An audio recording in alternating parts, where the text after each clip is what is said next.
naho hari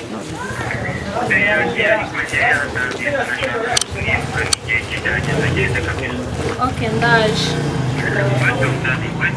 Thank you, dear.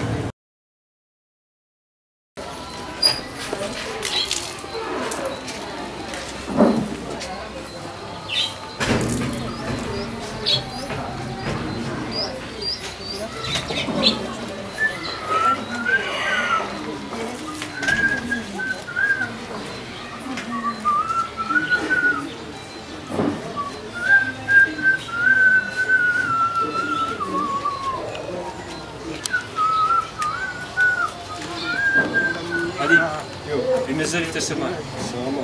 Uyu munsi ufite izihe gahunda? Premidi ndajya mu kazi. Premidi mwana? Shera araje mwana. None nari namubwiye ko udahari mwana. Umva se kora geste mwana ubutambaro uze kugarika nyine. Reka ibyo narindi gukora ngo ngende ngo shere wawe araje. Ariko mwana ntukikomeze umenya ko inzu nanjye nyifiteho uburenganzira. Kubera ko twese tifiteho uburenganzira rero. Niyo mpamvu utambwira ngo ngende shere wawe araje. Shere wawe n'igikomeze mwana namubwiye ko adahari kandi araje. Rero mubwire ko mpari kandi nawe nenda kujya. Umva se nkorera umutari ku musaza. Ari nkorera umutima. Cyagahanagura musaza. Icyariko iki. Urashaka ariko mamagara mana araje. Ibintu byawe by'abakobwa ngo ngende. Kora geste mwana ubusirikira hanga urayituza agiye. Naho ngiye mwana. Sirikira mwana. Naho ngiye. Nkorera umuti wana.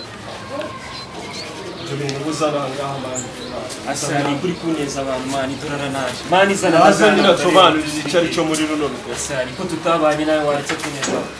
Sheri bure. Ukamubwire ma ibi bintu wazanye hano ngabyo kunsuzuguza abagore bawe sibyo? Nubwo tunganya uburenganzira muri iyi nzu ariko nta kintu wazanye muri iyi nzu sibye imyenda wambara sibyo? Wowe kaza unsuzuguza abagore bawe ibi ngibi biraza gusubirwamo. Asari waretse kuneza sheri ko tutabanye nabo bizi ko wambabari. Sheri warambeshye.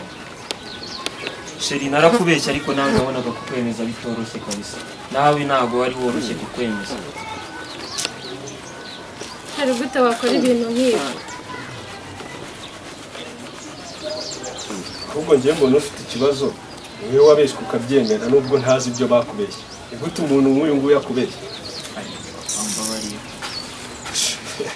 Kashana. Umugore araje ngende njyewe njehese. Nishyura inzu. Kuzikwasaza. Umugore araje ngende. Kandi niba unkoreye koko twarabanye.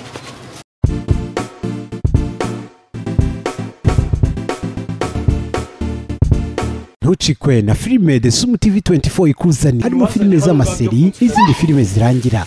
Nawe utarakanda subscribe kanda ku kamenyetso k'umutuku kanditseho subscribe kugira ngo uzajye ubona n'izindi filime utasanga ahandi. Ntiwibagirwe guhita ukanda n'iyo nzogera ihitiza kugira ngo filime dushyizeho ujye uba uwa mbere guhita uyireba.